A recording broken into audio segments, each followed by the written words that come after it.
Hello students, आज narration में आप लोगों को इम्परेटिव सेंटेंसेस पढ़ाएंगे। इम्परेटिव सेंटेंस जिसमें लेट आता है, यानी जब हम डायरेक्ट से इनडायरेक्ट बना रहे हो और उसमें लेट आ जाए तो उसे हम कैसे परिवर्तित करते हैं। इसके लिए हम आपको रूल्स बताएंगे, वाक्य लिखे हैं, इनको बनाएंगे।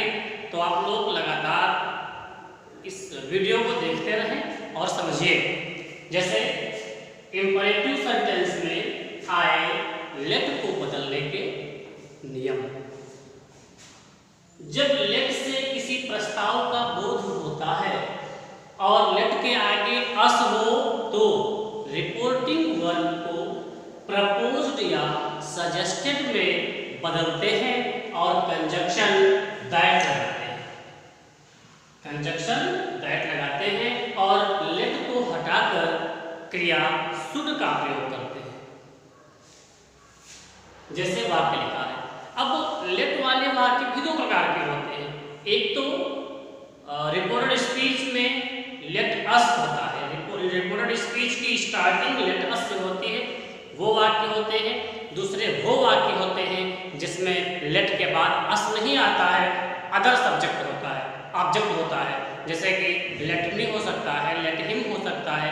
वो वाक्य इंपरेटिव होते हैं, उसमें कुछ प्रार्थना सूचक भी होते हैं, कुछ वाक्य आदेशात्मक भी होते हैं। जैसे अब लेट के बाद जब अस होगा तो उसमें प्रस्ताव होगा या सुझाव होगा।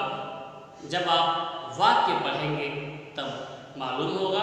जैसे कि वाक्य लिखा है direct he said let us hope for better. अब इसमें लेट के बाद अस है। जब इस प्रकार का वाक्य हम बनाएंगे तो सबसे पहले ही, अब ये सेड ये रिपोर्टिंग वर्ब है। देखो लिखा है रिपोर्टिंग वर्ब को प्रपोज्ड या सजेस्टेड में बदलते हैं। जैसा कि इसका भाव होगा, ठीक है, उसने प्रस्ताव रखा कि अब हमें अच्छे की आशा करनी चाहिए, ठीक है, तो ही प्रपोज्ड। अब यहाँ पर कॉमा इन्वर्टेड कॉमा आ गया तो कंजक्शन दैट लगाते हैं। दैट लेट अस, जब लेट अस होता है तो लेट अस की जगह दे शुड या वी शुड का प्रयोग करते हैं। यहाँ पर हम दे शुड लगाएंगे, दे शुड। अब इसमें से लेट अस भी हट जाएगा, शेष जो बचा है आप उसे यहाँ पर लिख दीजिए।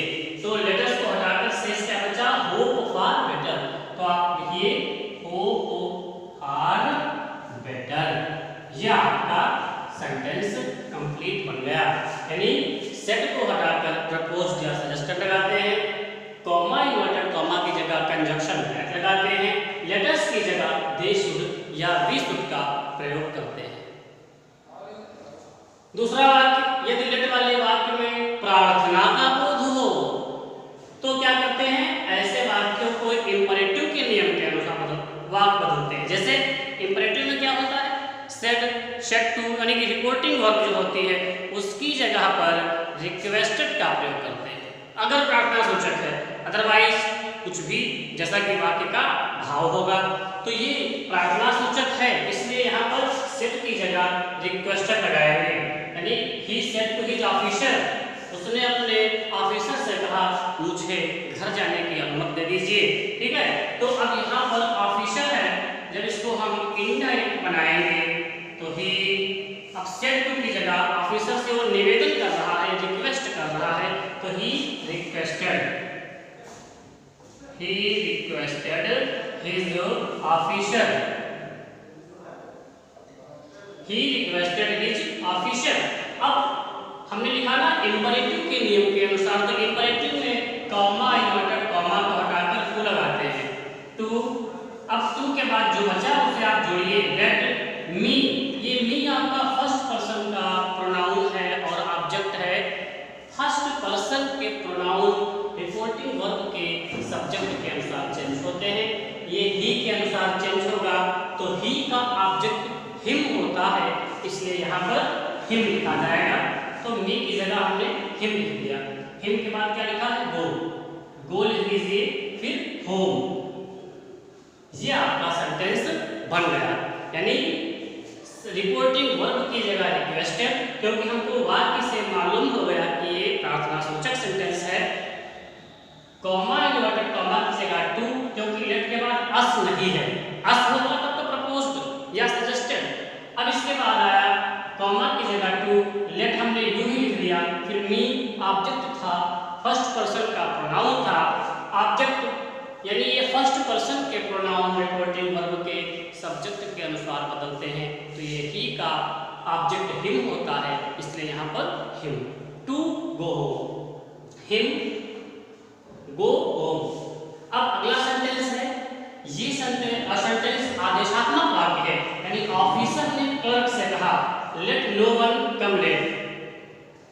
यानी उसने क्या कहा, उसने कहा कि कोई भी लेट नहीं आ सकता है, उसने लेट आदेश दिया, कोई नो वन कम लेट, कोई भी लेट ना आए। ठीक है, ऐसे वाक्य को जब आप बनाएंगे, ऑफिसर है यहाँ पर क्लर्क है, ऐसे वाक्य में यहाँ ऑर्डर का प्रयोग होता है।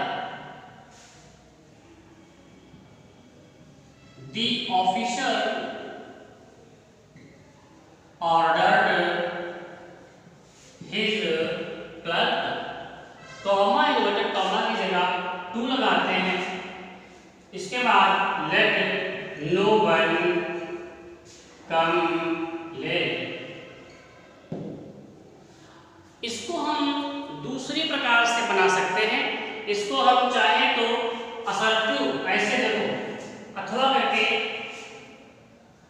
The officer ordered his clerk.